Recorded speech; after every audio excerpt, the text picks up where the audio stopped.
ये जो तुम अपने शरीर को लेकर इन शरीर संबंधियों में आसक्त हो गए हो, ममता कर लिए हो, तुम यहां आसक्ति और ममता से मुक्त होने आए थे, तो क्या हम किसी से प्रीति ना करें?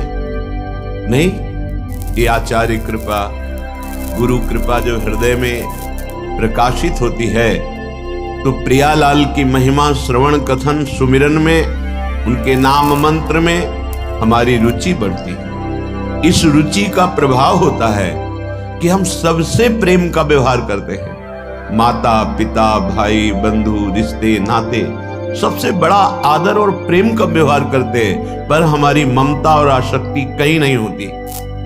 ये उपासक की बात है।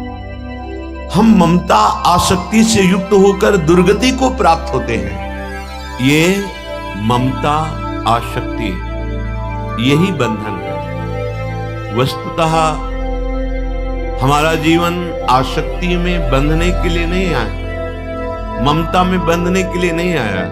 सच्ची माने, ये कभी छूट जाएगा, शरीर अचानक छूट जाएगा, हमारे प्लान धरे के धरे रह जाएंगे।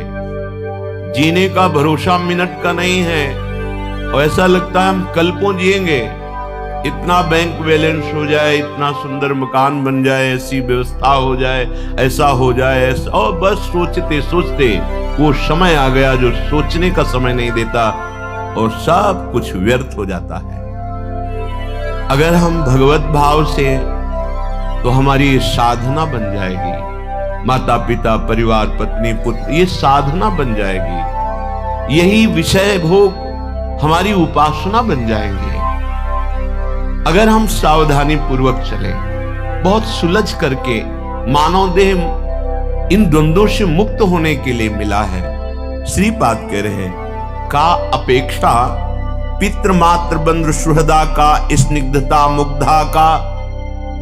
ये जो आप अपने परिवार में आसक्त हो रहे हैं और अन्य को दूसरा मान रहे हैं, अपने परिवार में राग कर रहे हैं, दूसरों से द्वेष कर रहे हैं, अपने शरीर को प्राण प्रिय समझकर दूसरे शरीरों को पीड़ा पहुंचा रहे हैं, ये तुम्हारी दुर्गति का कारण बनेगा। विश्वास कीजिए, हम अनंत जन्मों से इसी राग में, आसक्ति में, ममता में फंसकर अपने प्राण प्यारे प्रभु से बहुत विलग हो गए हैं। श्रीपाद कह रहे हैं, ये मन का हरण करने वाली माया की चाल है कि हम इस माया रचित शरीर में और शरीर संबंधों में ऐसी आसक्ति कर ली कि ऐसा लगता है यही जीवन का परम लाभ है। सच्ची मानिए, बड़ा भ्रम। शास्त्र ज्ञान है, पर दूसरों को उपदेश देने के लिए, अपने को बंधन मुक्त करने के लिए नहीं, और बंधन पुष्ट करने के लिए। इतना धन हो जाए, इतनी हमारी मान प्रतिष्ठा हो जाए, ऐसा ऐसा ये बंधन ही है। ये स्वाभाविक हो जाएगा। तुम्हें संकल्प इसका नहीं करना, तुम्हें इसकी चाह नहीं करनी। जो स्वाभाविक नहीं होगा उसकी चाह करो। भजन, भगवत प्राप्ति, ये तो अपने आप हो जाएगा। जब आप माधव के चरणारविंद का आश्रय लेंगे, तो माया मां भगवती स्वयं आपको पुत्रवत सेवा करेंगे, पुत्रवत पालन करेंगे आपका। बिल्कुल सिद्धांत को समझ लीजिए। हरि से आसक्ति करोगे, ममता करोगे, तो माया बहुत दुलार करेगी, और मायापति बनना चाहोगे तो उल्लू बना देगी। जब लक्ष्मी जी अपने स्वयं वाहन में आती हैं, तो उनका वाहन है उल्लू, और जब हरि के साथ आती है तो गरुड़ में बैठ के आती है। गरुड़ महाज्ञानी गुण राशि, ऐश्वर्य भी होगा और ज्ञान वैराग्य भक्ति भी होगी। और अगर हरि विमुख हुए, लक्ष्मी जी आएंगी भी, तो उल्लू। उल्लू का मतलब है अंधकार प्रिय होता है। वो प्रकाश अच्छा नहीं लगता, उसे ज्ञान अच्छा नहीं लगता, उसे माया में अंधकार में भटकना अच्छा लगता है। पैसे के बल से बेविचार करना, मांस खाना, जुआ खेलना, मनमानी गंदे आचरण करना, ये उल्लू बना दिया, पूरा जीवन नष्ट कर दिया। का अपेक्षा? तुम्हें क्या मिलेगा? बहुत जन्म हो गए यही करते। श्रीपाद कह रहे हैं, पत्ते स्वात्मन जीवने सुभगे कावा कलत्रे रति। अपने जीवन को तुमने ऐसा खिलौना बना दिया कि काम के क्रीड़ा मृग बन गए। तुम्हें लग रहा मैं जी नहीं सकता हूं इसके सिवा, लेकिन काल तुम्हारी इस बात को स्वीकार नहीं करेगा, तुम्हारे जीवन को एक सेकंड में सबसे अलग कर देगा। तो अपने जीवन में ये जो सौभाग्यमान बैठे हो कि हमारे पास बहुत धन है, सुंदर युवती है, बहुत प्रकार की भोग सामग्रियां हैं, तो कह रहे हैं ये आसक्ति तुम्हारी दुर्गति कर देगी। तुम यहां बंधने नहीं आए हो, यहां तुम मुक्त होने आए हो। मानव देह भगवत प्राप्ति के लिए है। अगर तुम्हारी आसक्ति इन सब शरीरों में, घरों में, धन में, पदों में है, तो आप विचार कर लो, इसी शरीर की आसक्ति से अनंत जन्म तुमने बर्बाद कर दिए हैं। क्या है आज तुम्हारे पास? बहुत बार जन्म लिए हो, क्या है तुम्हारे पास? ना पूर्व की पढ़ी हुई विद्या है, ना पूर्व का कमाया हुआ धन है, ना पूर्व का कोई परिचय है। खाली हाथ ऐसे ही हो, और पाप और पुण्य जो जमा है वही तुम्हें दुख और सुख के थपेड़े दे रहे हैं। ये जन्म तो सुधार कर लो। ये जन्म बलपूर्वक इन ग्रंथियों का छेदन करने के लिए मिला है, जो ममता और आसक्ति की ग्रंथियां हैं। श्री महामहिम सूरदास जी महाराज कह रहे हैं, माधो जू मन माया बस कीन्हो, लाभ हानि कछु समुझत नाही, ज्यों पतंग तन तीन्हों।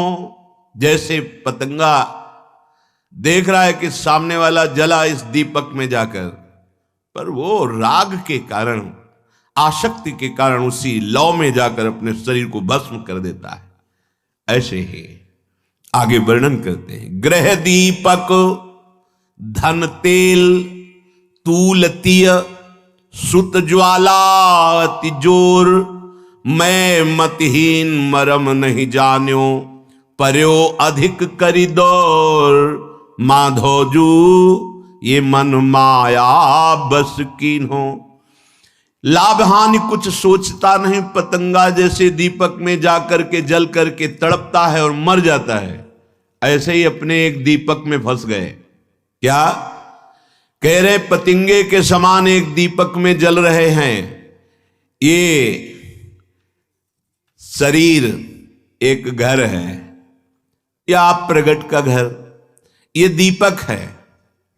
धन की लालसा, धन ये इस दीपक का तेल है, और स्त्री शरीर की प्रबल आसक्ति ये वो बत्ती है जिसमें आग लगेगी, और स्नेह ये प्रचंड ज्वाला है।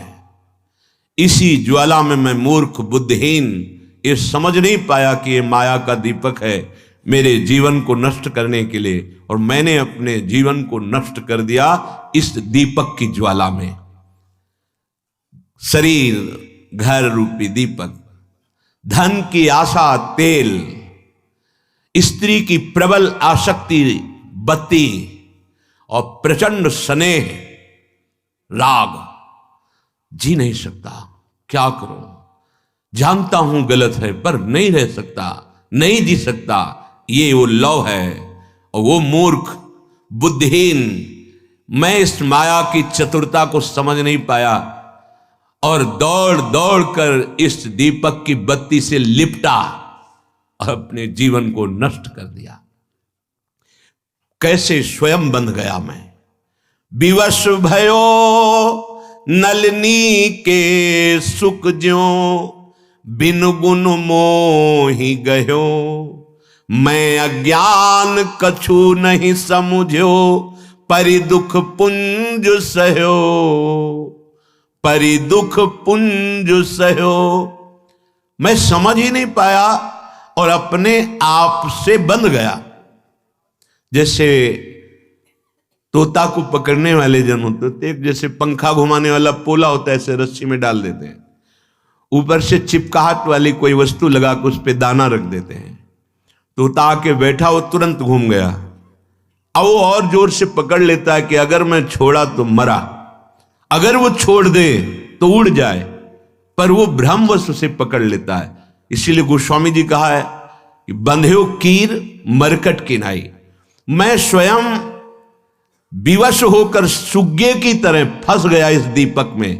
घर, ये शरीर, धन आदि की, भोग आदि की आशा, तेल, स्त्री शरीर में प्रबल आसक्ति या काम की प्रबल आसक्ति शरीरों में, ये बत्ती, और प्रचंड स्नेह, ये ज्वाला, और बार बार उसका आलिंगन करना दीपक की बत्ती का, मानो अपने जीवन को भस्म करना। एक एक श्वास हमारी नष्ट होती गई, मैंने स्वयं अपने आप को फंसा दिया। अब मेरा कोई बस नहीं चल रहा। माधोजू बहुतक दिवस भये या जग में भ्रमत फिरो मतिहीन, शूर श्याम सुंदर जो सेवे, तो क्यों होवे ऐसी गति दीन। इस माया ने मुझे बिना किसी बंधन के बांध दिया, किसी ने नहीं बांधा, सुग्गे की तरह मैं स्वयं बंध गया। मैंने समझा नहीं, मेरी यौवन अवस्था